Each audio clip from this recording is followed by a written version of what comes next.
If you look purely at sales numbers, you'll see the GameCube as a system that never lived up to its expectations.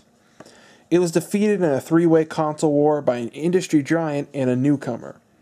It failed to meet Nintendo's sales goals and produced a system that felt behind the times in many ways. But that's only on the surface level. Look beyond that and you'll find one of the best systems ever created.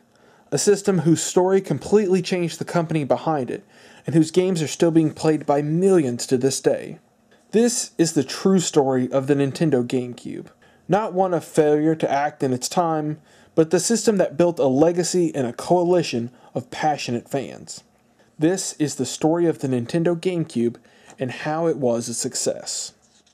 As mentioned in previous episodes of this series, the GameCube would live on through the Nintendo Wii.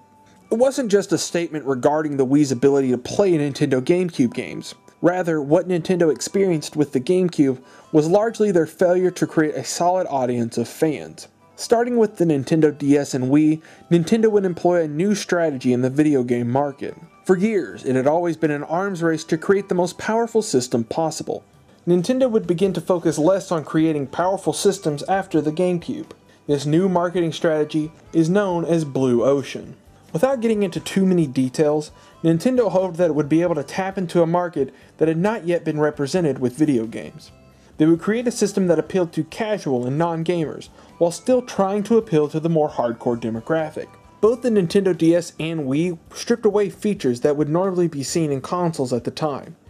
Neither would have bleeding-edge technology built into them. Instead, these systems would create one-of-a-kind ways to play video games. For the Nintendo DS, it would be its dual-screen setup and bottom touchscreen. For the Wii, it would use motion controls. The Blue Ocean strategy worked, for a while. The Wii and DS are the best-selling Nintendo console and handheld respectively. The Wii would sell over 100 million units, beating out both the PlayStation 3 and Xbox 360, despite its lack of high-definition graphics. Nintendo's handhelds never had trouble with sales, but the DS did have strong competition with Sony's PSP, further cementing the success of the system. The Blue Ocean strategy didn't always work, however. The end of the Wii's lifespan saw a massive decline in sales as new competitors started to crop up. The Nintendo 3DS was never able to replicate the success of the DS, and the Wii U would be an even bigger failure than the GameCube. Software sales, in general, were never as strong on Nintendo consoles compared to other systems, and with a few exceptions, attachment rates for software were low. Things are looking up for Nintendo now. The Switch once again features a concept that is both original and well-liked. At the time of this video's release, the Nintendo Switch has already sold over 15 million units worldwide, outselling the Wii U just a little over a year after launch, and it's on pace to sell even more.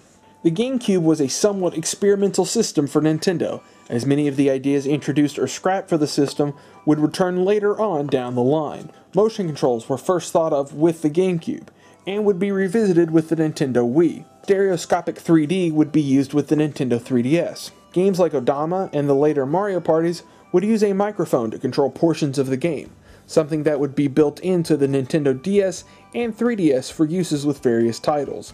The biggest was the connectivity between the GameCube and the Game Boy Advance. The connectivity between these two systems would be fully explored with both the Wii U and the Nintendo Switch. The Wii U's two-screen setup might remind many of the Nintendo DS family, but Nintendo experimented with this idea in titles like The Legend of Zelda: Four Swords Adventure. Asymmetrical multiplayer, something heavily featured with the Wii U, was experimented on with the GameCube as well. Pac-Man Vs. is a great example, as one player played as Pac-Man on the Game Boy Advance, while the other players played as Ghost on the Nintendo GameCube. This is incredibly similar to the Luigi's Mansion mini-game in Nintendo Land, and it all started here. For the Switch, Nintendo has fully integrated its handheld line with its console line, something the Game Boy player tried to do with the GameCube. It wasn't exactly the same, but it showed that Nintendo was definitely considering how it could merge their two branches together when the time was right. It's almost impossible to discuss the legacy of the Nintendo GameCube without mentioning Super Smash Bros. Melee. Normally, competitive fighting games are dropped when a new version or a sequel to the previous title come out. For Melee, which released in 2001, this isn't the case. The Smash Bros. Series doesn't see as many new releases as other popular fighters, but Melee has managed to weather the release of two new entries. This all comes down to Melee's fast and tight combat, and its massive fan base who refuses to let it die. Melee is still being played at top-tier fighting game tournaments like EVO, taking a place alongside the most recent entry in the series, Super Smash Bros. For Wii U. Fans have even prayed for an HD re-release of the title for years, and simply want the game to remain exactly the same, but with a fresh coat of paint and online support. All of this from one of the GameCube's earliest releases. The dedication from this community alone has kept the GameCube alive over the years. Melee has also had an impact in keeping the GameCube controller around. The first model of the Nintendo Wii would have 4 GameCube controller ports built into the system. It not only let players use their GameCube controllers to play their GameCube games, but many Wii titles would also use it as well. The GameCube controller would even have a symbol on the back of Wii game cases if the title supported the GameCube controller. For the release of Super Smash Bros. For Wii U, Nintendo would release a GameCube adapter for the system. The accessory would plug directly into the console, and would only be used for Super Smash Bros. Nintendo released a brand new version of the GameCube controller to go along with it, swapping out the original logo for the Super Smash Bros. Logo. Today, the Nintendo Switch supports the GameCube adapter as well. Nintendo sneaked in adapter support through a system update, and as of now, no title has officially supported the adapter. Speculations, however, claim that it could be used for a new Super Smash Bros. Title, or even the re-release of classic GameCube games on the system. Speaking of classic games, the GameCube had a ton of them. Since online play for the 6th generation of consoles is gone and the DVD format is dead, the GameCube is on a more even level of features compared to the PlayStation 2, Xbox, and Dreamcast. There are some quality third-party titles on the system. Sega really supported the GameCube with exclusive ports of its Sonic Adventure series, a few exclusive Monkey Ball titles, and new IPs like Billy Hatcher. Sega ported a lot of Dreamcast games to the system as well, including the beloved Skies of Arcadia. Sega would see a lot of success with the GameCube, and almost all of their multi-platform titles would see a release on the system. Namco, or as it would later become known as Namco Bandai, had success with the system as well. Not only would they release Baten Kaitos and their own take on the Star Fox series, but Bandai Namco would even release the JRPG mega hit Tales of Symphonia. Konami would remake Metal Gear Solid 1 on the GameCube, calling it the Twin Snakes. And of course, there was Capcom, who had become one of the most notable publishers for the system.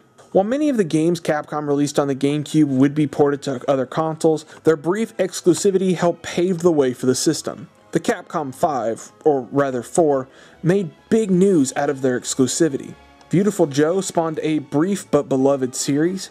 Killer 7 would put its creator Suda51 on the map, and led to a bizarre but praised career. Resident Evil 1 would be remade for the GameCube, with a prequel called Resident Evil 0 coming out shortly after. Capcom ported Resident Evil 2 and 3 to the system too. Resident Evil 4 would become a milestone, not just for gaming, but Capcom as well. Not only would it be the GameCube's biggest third-party title, but it reinvigorated the franchise, and inspired multiple action and horror games for years to come. It wouldn't be a Nintendo system without Nintendo games, and the ones released for the GameCube are some of the best. Nintendo would branch out with the GameCube, and create many new experimental IPs. Chibi Robo, despite its late release, was a creative idea that helped launch a brand new franchise. Pikmin would be a minor hit too. The series would really get off the ground after the 3rd title released on the Wii U.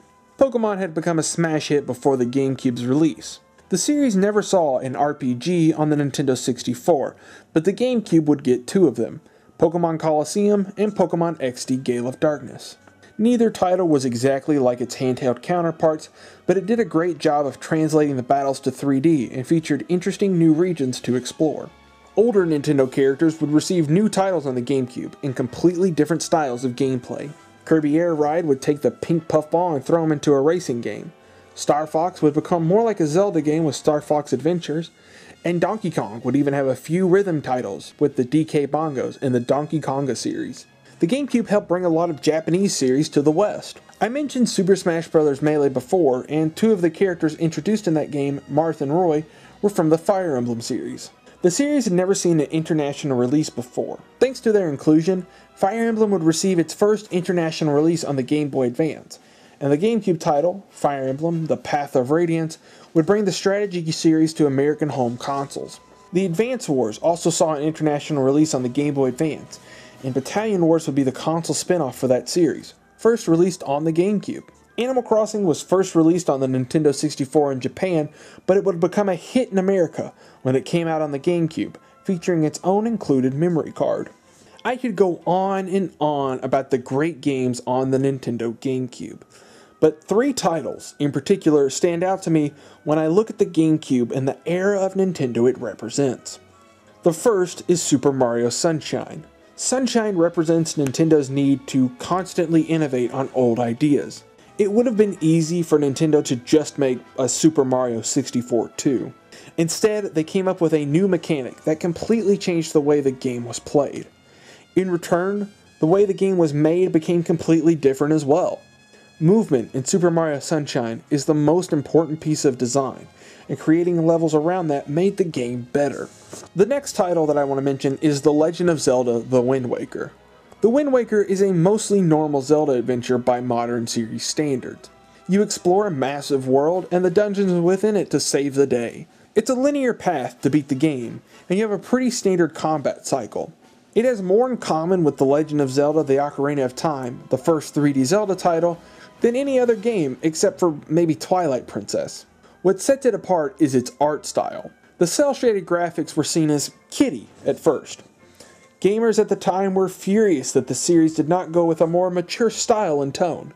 However, The Wind Waker proved that a more cartoonish art style does not mean a game has to be dumbed down to its subject matter or designed for a younger audience. The team behind The Wind Waker made a game that has stood up to the test of time better than any other Zelda game before or after it. The risk that Nintendo took creating this title when fans were screaming for something different is impressive. Ultimately, we received the best result, as The Wind Waker is one of the greatest games of all time. Super Mario Sunshine showed that Nintendo didn't want to take the easy route, and The Wind Waker showed that they were willing to take risk. But Metroid Prime is perhaps the most important game ever made for the GameCube. Metroid is a loved series, and that was no different in the late 90s. Nintendo had struggled to translate the series to 3D. When Retro Studios, a recently founded developer that had been wrapped in scandal since its creation, took a crack at creating the first ever 3D Metroid game, anyone in their right mind would have been freaked out. The Metroid series was returning, but to many it looked like it wasn't going to be sticking around for long. The level of commitment and expertise behind Metroid Prime made it into one of the best games ever. Metroid Prime translated a 2D side-scrolling series into a first-person adventure game. Nintendo's faith in Retro may have come off as crazy before the release of Metroid Prime, but their guidance and leadership pushed it in the right direction. After all, it was Shigeru Miyamoto who suggested the transition into a first-person perspective, and all for the better. If I had to pick just one game that summed up the Nintendo GameCube, it would be Metroid Prime. It's a game that showed that Nintendo was willing to take risks on new and creative ideas, while shunning the lazy and easy options. It's the best example of why I love the Nintendo GameCube, and why I think it succeeded. Through this series, I've talked about the high and low points of the GameCube. The system never lived up to what Nintendo wanted, and it completely changed the company's view on games. The story of the Nintendo GameCube is about a lot of things. It's about the great games that were released on the system.